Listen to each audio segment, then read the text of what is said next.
começa mais um Café com a Terceiriza.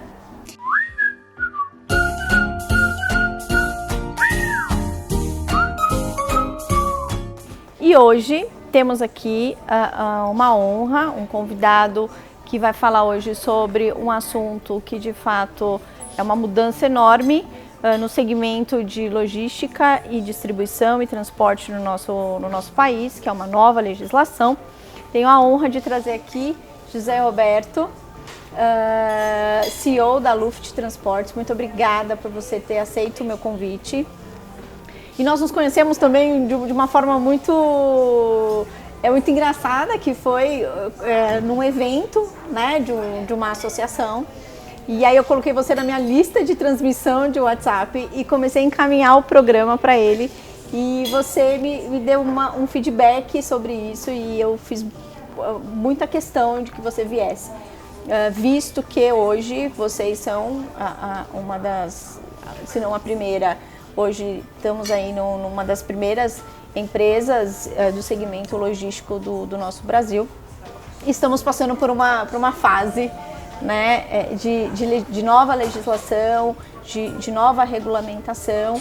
Então a gente hoje vai desenvolver um pouco esse assunto e nada melhor do que você para estar aqui comigo. Muito obrigada, viu? Obrigada, Michele. Satisfação estar com você aqui, participar do teu projeto.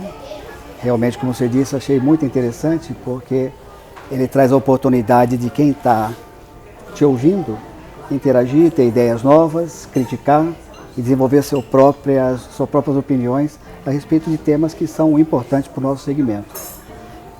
Eu trabalho na Luft Healthcare, ela é uma das maiores operadoras logísticas do Brasil, não é somente transporte, a gente faz armazenagem de medicamentos e o tema realmente é bastante importante porque acho que nós temos que acessá-lo e quanto mais discussão tiver, melhor vai ser para a gente ter uma operação de distribuição de medicamentos e armazenagem bem melhor.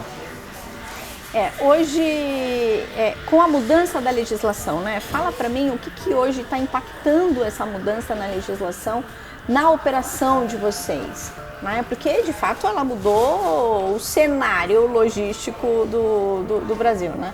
Na verdade, assim, a gente tem que pensar que qualidade é fundamental em medicamento. Não dá para brincar com a qualidade dos produtos. Afinal de contas, estamos tratando de saúde, nós não estamos falando de velhinho, nós estamos falando de criança, nós estamos falando de prevenção, de tudo. Ou seja, acondicionamento e transporte de produtos, eles têm que ser feitos nas condições ideais, as condições que o próprio medicamento assim o determina. O que acontece é que agora, com a portaria 304, ficou definido que a armazenagem de produtos deve ser feita de maneira climatizada e o transporte também de maneira climatizada.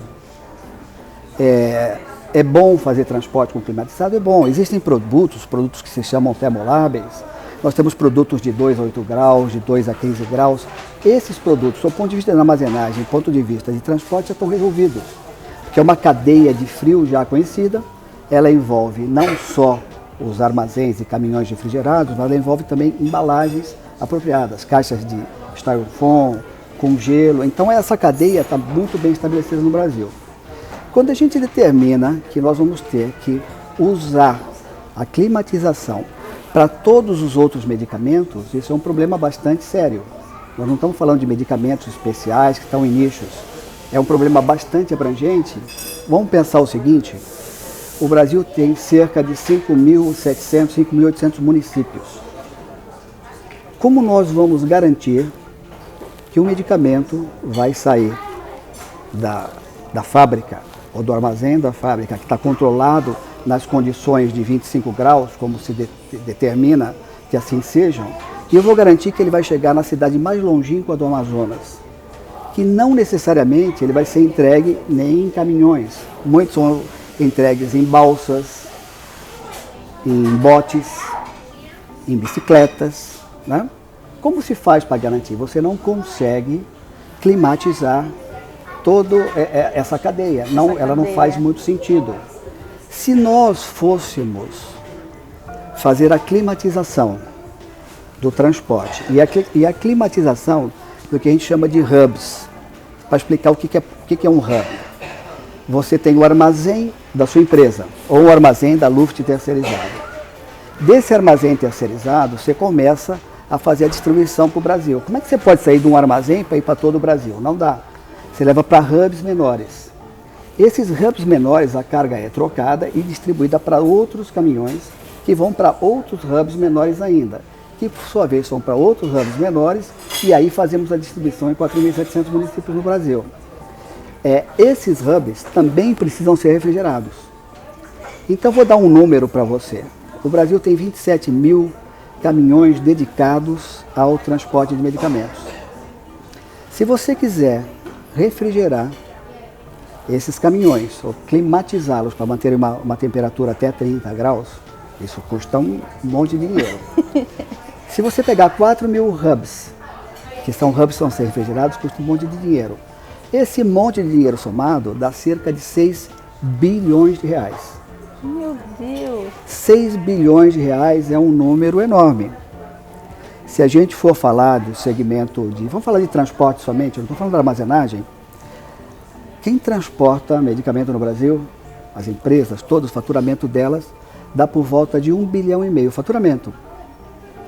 Se a gente for bonzinho, se a gente achar que é lucrativo, vamos dar 10% de lucro, são 150 milhões. 150 milhões por ano. Para você pagar 6 bilhões, são 40 anos do lucro das empresas. Então, a pergunta é, quem vai pagar essa conta? Faz sentido do seu ponto de vista de qualidade? Eu acho que, do ponto de vista filosofal, sim. Do ponto de vista prático, não faz sentido. E assim, será que ele é efetivo? Né? Quão efetiva é essa decisão a ser tomada? Tem mais coisas, porque se você climatiza um caminhão, você tem o custo de manutenção do caminhão, tem o custo do equipamento, o equipamento quebra, você vai para os armazéns, outra vez vai aumentar a sua energia. Só esse número de energia e manutenção são mais ou menos 350 milhões. O monitoramento disso também, e aí, né? Você vai monitorar, então é um número absolutamente alto. E a minha pergunta, qual é o benefício? Se você pensar que entre o medicamento sair da fábrica e chegar àquele menor município do Brasil, vamos falar em média 15 dias, é razoável, porque você vai abrindo, né, é como uma pirâmide, você acaba fazendo a distribuição pelo Brasil, e esse processo se dá efetivamente em 15 dias. Depende onde estão os estoques guardados, etc. Chega lá. Vamos pensar numa coisa? Então, se eu conseguisse, hipoteticamente, refrigerar essa cadeia inteira, climatizá-la, por causa de 15 dias, seria um negócio caro, custa 6 bilhões, né? Mas vamos pensar numa coisa.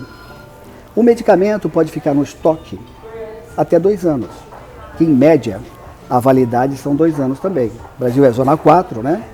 E a validade está muito relacionada à estabilidade do produto, etc. Né? Então, ele pode ficar até 2 anos num armazém até ele vencer.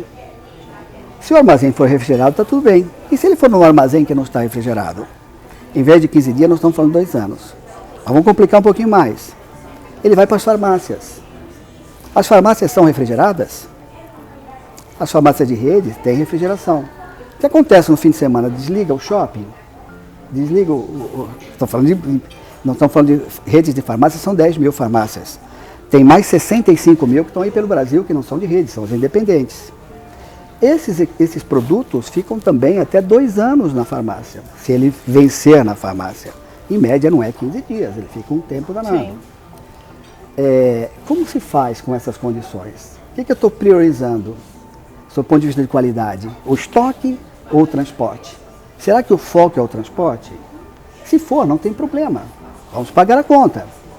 A indústria farmacêutica não vai pagar essa conta. São 6 bilhões. Se você pegar o faturamento da indústria farmacêutica por outro lado, são mais ou menos 120 bilhões por ano, certo?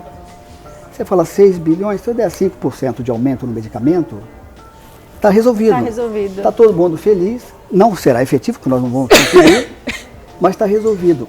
Mas quem vai pagar essa conta? É o consumidor. É o consumidor. Esse dinheiro tem carimbo? Ele não tem carimbo. Se esse dinheiro fosse colocado, você receber, e depois de 1 ano, você investir, vai para as empresas de logística, de transporte, não há carimbo nisso, isso vai se perder pelos caminhos e não é assim que funciona. E o consumidor, para pagar por isso, vai sair bastante caro. Então, os riscos são, na minha opinião, bastante elevados. Eu falei na farmácia, mas vamos lá, medicamento na sua casa, onde você guarda? Eu armazeno os meus medicamentos numa gaveta na cozinha. Na cozinha, deve ser bem quentinho lá, né? Tem gente que guarda no seu quarto, na sua sala, tem gente que guarda no banheiro. Ou seja, esses medicamentos estão ali, vão ser armazenados, alguns vão vencer, alguns vão ficar por meses nessas condições. Então essa questão que eu queria conversar com você. Esse é o tema relevante. A entrevista e o assunto é tão relevante que vamos ter um segundo bloco com o José Roberto. Aguardem!